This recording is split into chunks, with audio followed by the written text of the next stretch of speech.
I'm with Nitsana Darshan from Shurat Hadin, an organization defending Israel and the Jewish people. And today we're talking about life-saving survival courses. Now, Nitsana, tell us about these courses.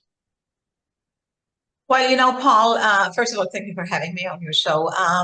Shurat Hadin is involved with defending Israel from acts of terrorism or fighting terrorism after they happen. This time we decided to help residents of the Bethlehem area to face terror attacks when they happen. And we took professional experts, guides, to teach the residents how to behave in case they reach a terror attack, or in case there are stones that Palestinians throwing on their cars, or in case they have a cocktail Molotov bottle thrown on their car, or God forbid, even shooting.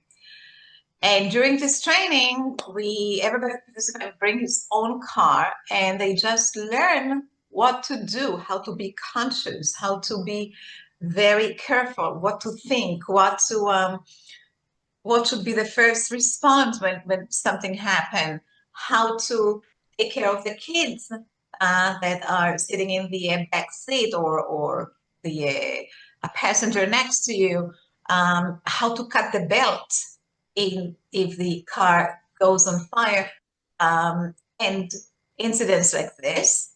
And also teaching them that they can really maneuver through stones, even line of fires that hits and lights their road. And by driving through fire in the course, in the training, they understand that nothing will happen to the car, or they can go through roadblocks, and nothing will happen to the car. And this gives a lot of confidence for the residents, mainly women, that were afraid to leave the house because of this escalating terrorism on the roads in Judea and Samaria. And now they feel more comfortable, more confident to drive and to take their little children with them. How likely are Israelis to encounter a terror attack like this? Every single day. Every single day, Palestinians throwing rocks and cocktail Molotovs, and they are shooting over drivers in Judea and Samaria, in every area, in every region, every single day. Mm. Now you think it's just rocks thrown at a car, but that can kill somebody, can't it? Of course, because because you lost your control, and that's it. It doesn't take more than a minute. If something track your concentration, you lose it. Look, what really brought us to start with this? We represent David Stern. David Stern is a former Marines guy, very built up, very strong, very well trained. And he got shot by terrorists while he was driving in Hawara, near Itamar, near his house. But he didn't lose any control. He pulled out his gun and started shooting through the windshield towards the terrorists that shot at him. He killed the terrorist. He himself got badly injured, but he took care of himself. He even puts, this thing on your arm. Forgot to say how to say. Yeah. Yeah, and was able to save himself. At the same time, or shortly before, the wife and the daughters of Rabbi Lee were driving their car in the Jordan Valley, and they also got shot by Hamas terrorists, but they lost control over the car and they bumped into a tree. And then the terrorists came from zero distance and verified their death. So you see that the human element has a lot to do in a terror attack when we really get shot. And therefore, we decided that if there is something to contribute here, perhaps we can train the human side what to do and perhaps to save themselves from this disaster. So in the D family incident, it was loss of control over the car that happened in a moment. And that can happen with rocks getting thrown at your car, cocktail Molotov thrown at your car. That's just really retraining and reprogramming yourself how to act when something like this does happen, isn't it?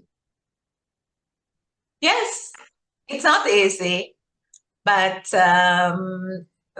if you feel it, you know what to do next time. And obviously, we don't go through shooting. So we have tennis balls thrown on your car, illustrating rocks. We have people standing with shotguns, with paint guns, shooting over your car. But it makes the same noise and it gives the same feeling. So all you need to do is to tell yourself that you can really go through this incident without getting hurt. And once you do it, you can know that it may serve you in the future. This must be really frightening, particularly if you're a mother and you picked up your children and you're driving home and something like this instance happens. It must be really, really frightening. It is. It is. We were told that after October 7th, women did not leave the community. You know, all the men were recruited to reserves. All the men left to the battlefield in Gaza, in Lebanon, and women were left alone in Judea and Samaria settlements by themselves with their kids, and they were frightened to leave the community, to drive on the roads. Wow, wow. Have Israelis witnessed somebody just get out of a car and start shooting at other cars?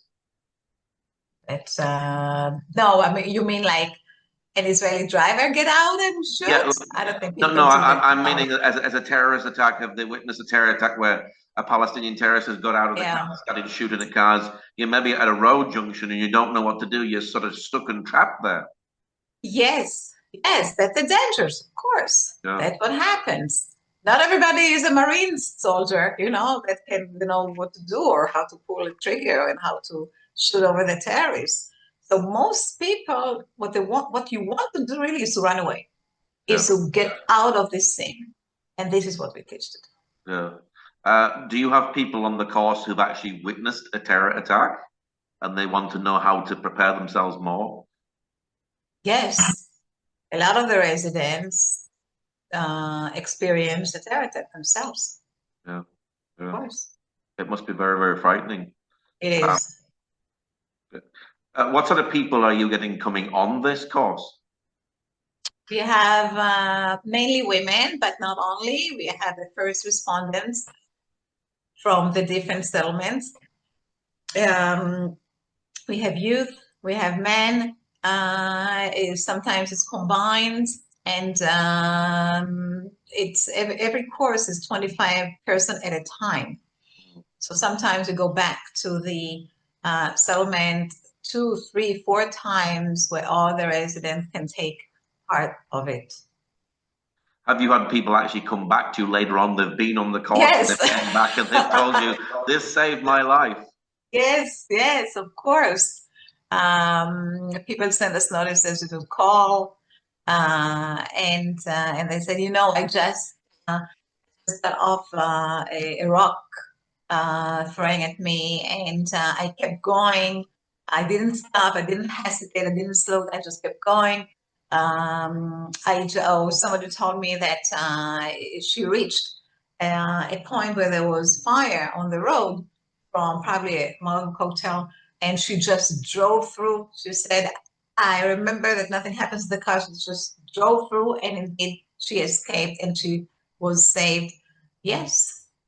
So this really is saving people's lives today.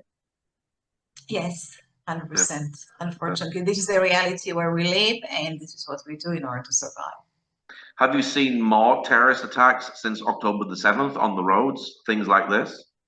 Yes, Yes, it increased significantly because the Hamas massacre on the Gaza envelope settlement showed that the Palestinians that they can also do it in their home.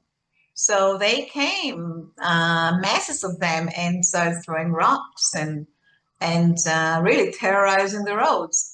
So the IDF found himself not only fighting in Gaza, not only fighting in Lebanon, but fighting in Judea and Samaria itself. And the IDF had to take very stiff, hardcore operations in order to calm down the terrorism that just exponentially rose up.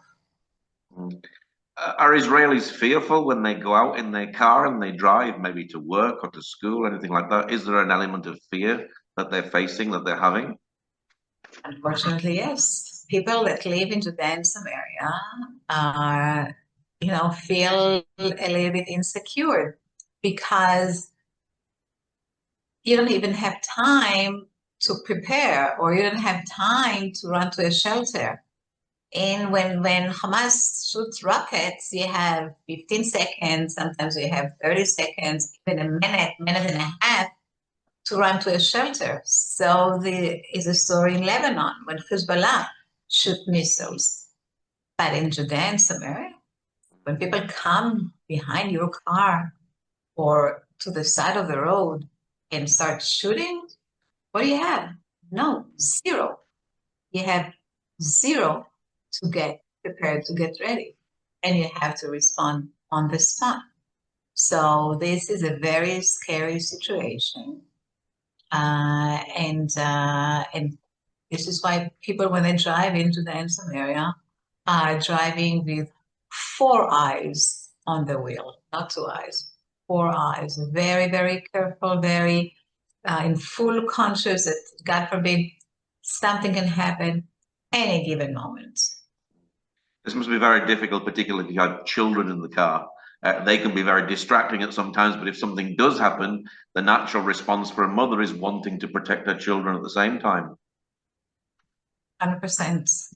100%. And one of the components of the course is to teach the mothers what to do to the kids if something happens, like to give them the right instructions. Drop down, put your head down, don't move, stay down. And then when to eventually stop the car, so how to get them first out of the car, not to, God forbid, forget them in the car. That's something that also can happen. Who teaches these courses for them? Professional guides, experienced professional guides with the right certificate. We only use the certified guides. Does the world actually understand what Israel has to go through every single day with things like this, stones throwing and the possibility of a terrorist attack anywhere? Do you think the world actually understands what Israel faces on a daily basis? No.